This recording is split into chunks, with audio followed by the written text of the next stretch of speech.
foi que lhe trouxe aqui em Tucuruí depois de tanto tempo? Eu saí daqui garoto em 1958, 59.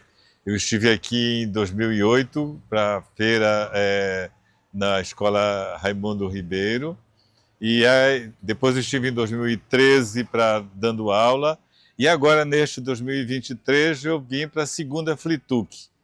E convidado entre outras pessoas que estão organizando, a professora Benedita, o doutor Geraldo Salles, meu amigo, e que está aqui junto de mim, que tem uma porção também de informações. Então, por causa da amizade com eles e para participar da feira, uma feira importante, eu já tinha participado da feira, a 36ª Feira Literária Panamazônica e das Multivozes em Belém, onde eu fui homenageado.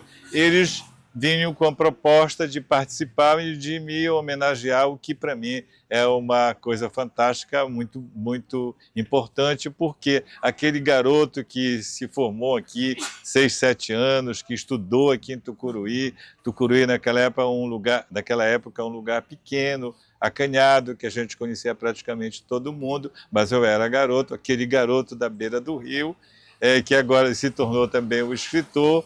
Esta homenagem importante, e aí eu disse sim, e vim com toda alegria e muito prazer para este objetivo de participar da Flituc, segunda Feira Literária de Tucuruí. E o senhor também está pensando em fazer alguma escrita aí sobre a cidade?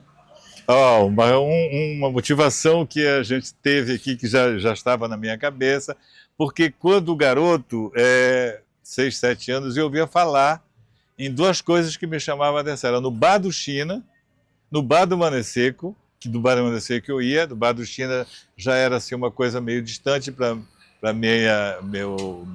eu ir, mas a curiosidade era em cima de um lugar chamado Escorre-Água. E eu queria descobrir o que é esse Escorre-Água, o que é que tem, por que eu não posso ir lá, o que é que ocorre, por que escorre lá. E aí eu fiquei, depois estivemos aqui conversando com algumas pessoas, conversando com o Geraldo, veio estar cada vez mais forte em mim de escrever um trabalho tendo como motivação ou como cenário o Escorre-Água. O senhor que nasceu em Vila do Carmo e praticamente se criou em Belém, né? Cametá, Belém. Como é que o senhor vê hoje Tucuruí? É uma evolução muito grande. Tucuruí cresceu, praticamente eu desconhecia a cidade é uma cidade grande, uma cidade desenvolvida, muito diferente da minha infância, de 57, 58, quando eu cheguei aqui com meu pai em 55, 56, que meu pai veio trabalhar na Estrada de Ferro Tocantins. E era pequeno, embora limitado, porque eu não ia muito longe, porque meu pai não deixava, mas era muito acanhada. Tucuruí, uma população pequena, hoje é uma evolução muito grande. É uma cidade grande, é uma urbis na Amazônia, e que me surpreendeu muito. Não só surpreendeu pelo número de população, pelo desenvolvimento da educação, da cultura, etc., e me deixou mais feliz e contente foi o fato de que estavam realizando uma feira de poucos abnegados de trabalharem, que para mim é a segunda feira literária de livro e cultura do estado do Pará. Me chamou muita atenção, então isso é fruto do desenvolvimento da cidade, da educação, da cultura, do interesse, da congregação e do compartilhamento de muita gente que vem para cá. Mas tem um detalhe que me chama a atenção, e quando eu saí daqui, que ainda não tinha, e depois eu escrevi até um livro quando ia inaugurar, eu chamei Cibele Mendes de Amor e Luta, que era exatamente o meu grito com uma personagem feminina de por que fizeram uma hidrelétrica, que é importante sim, mas que não conversaram com o meu povo. E aí o meu povo até hoje, o povo do Baixo Tocantins, muita gente não tem energia em casa, a energia aqui é muito cara. Me chama a atenção que Tucuruí, que sempre para mim foi um lugar privilegiado no sentido de ter, eu diria assim para ti, digo que naquela época, garoto, eu ouvia falar na Impex. que era exportadora e exportadora de quê? De madeira, muito mognos que exploravam aqui. Me chamava muita atenção.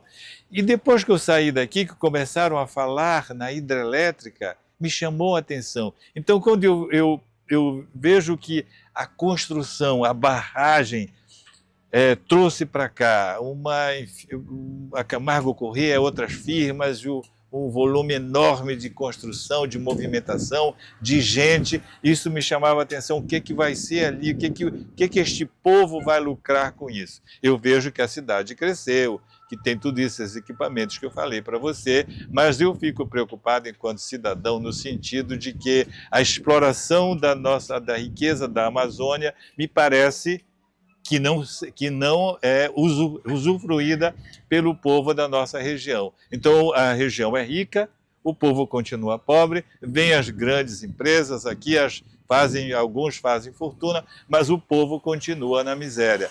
E eu vejo que há bolsões de miséria ainda em Tucuruí, como existe em outras cidades. Eu sou ribeirinho, como você falou, eu nasci na Vila do Carmo, mas eu fiz o estudo vindo da Vila do Carmo, depois a Mocajuba. Eu vim embora para Tucuruí, aqui tinha só até o 3º ano primário. Veja como evoluiu, que aqui você tem agora diversas universidades, vai ter até curso de medicina. E eu tive que fazer em Baião o 4º e o 5º ano primário. Como o Baião também não tinha só até aí, eu tive que fazer o ginásio em Cametá. Então começou o meu périplo, a minha andança, Vila do Carmo, Mocajuba, Tucuruí, Baião, Cametá, e em seguida eu pulo para Belém. E eu não entendia por que isso estava acontecendo e por que eu não fazia pouso grande em lugar, não me fixava em lugar nenhum. Mas depois, este ano, eu vim entender as razões do meu Deus a respeito das coisas que ele pensava e ele queria a meu respeito, porque exatamente eu estou aqui no mundo. Então, da tua pergunta, sintetizando, evoluiu bastante, é muito diferente daquela Tucuruí final da década de 50. O senhor falou muito no seu pai. O seu pai trabalhou aqui na Estrada de Ferro, como era o nome dele? Meu pai trabalhou, ele veio aqui, acho que em 55, quem arrumou emprego para ele foi seu amigo francês, e ele veio trabalhar na Estrada de Ferro. O nome dele é Milton Laredo.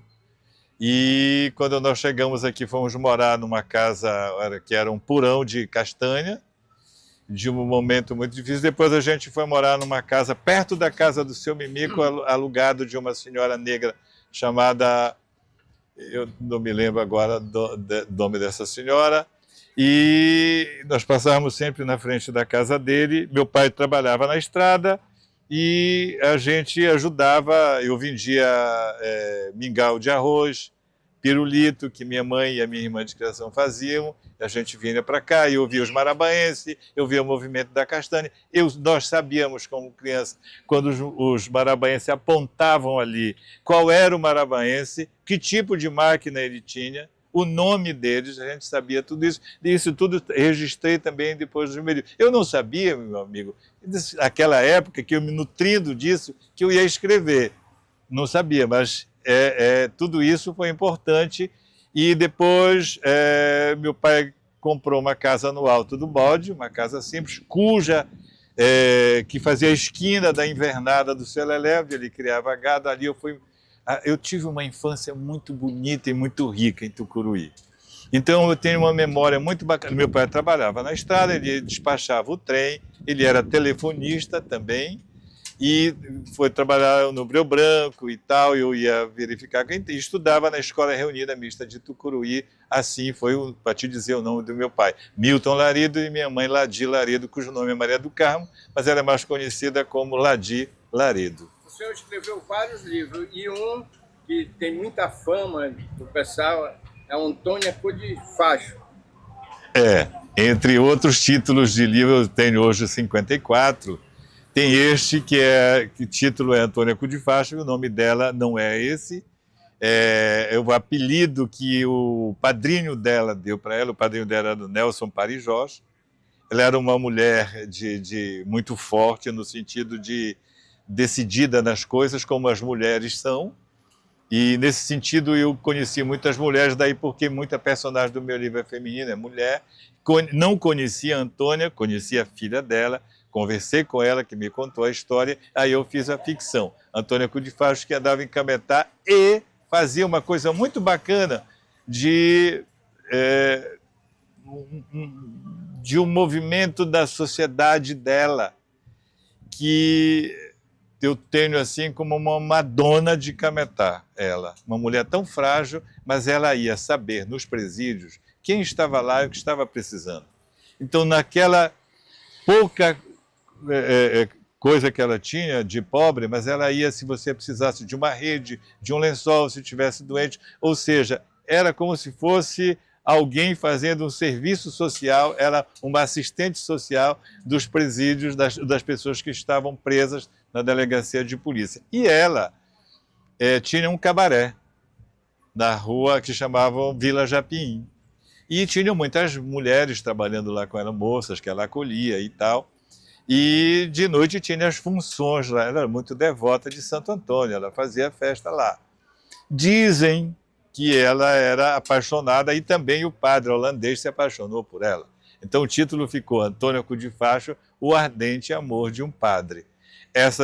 Toda essa que eu ficcionei, eu recolhi esse material que as pessoas me contaram, eu entrevistei a filha dela, e depois eu vim para a cidade de Cametá, saber como é que é com um, com o outro, ficcionei em cima para fazer esta personagem feminina desta mulher tão forte e tão importante para Cametá, no sentido de que agora, muito mais que antes, a gente verifica quem é esta mulher, o que é que ela fazia, qual a importância dela, qual a importância do cabaré desta mulher. E a sociedade de cametense queria negar. Como pode negar uma pessoa que tem um cabaré, que as pessoas vão lá com ela, e ela tem visibilidade à noite, se torna invisível durante o dia? Eu não trabalho com isso. E para mim é a promoção das pessoas, a promoção do homem e da mulher, no sentido de que todos nós devemos ter uma vida digna, com saúde, com educação, com transporte, com moradia, e nós todos devemos trabalhar para isso. Então, ela, tendo esta função, tinha um cabaré, e que ela acolhia as mulheres e as tratava muito bem. Como é que à noite ela era importante para os homens que tinham condições de pagar, e de dia as pessoas nem queriam olhar para aquele lugar? Meu amigo, eu fiz a ficção em cima desta personagem muito importante que existiu, que infelizmente eu não conheci.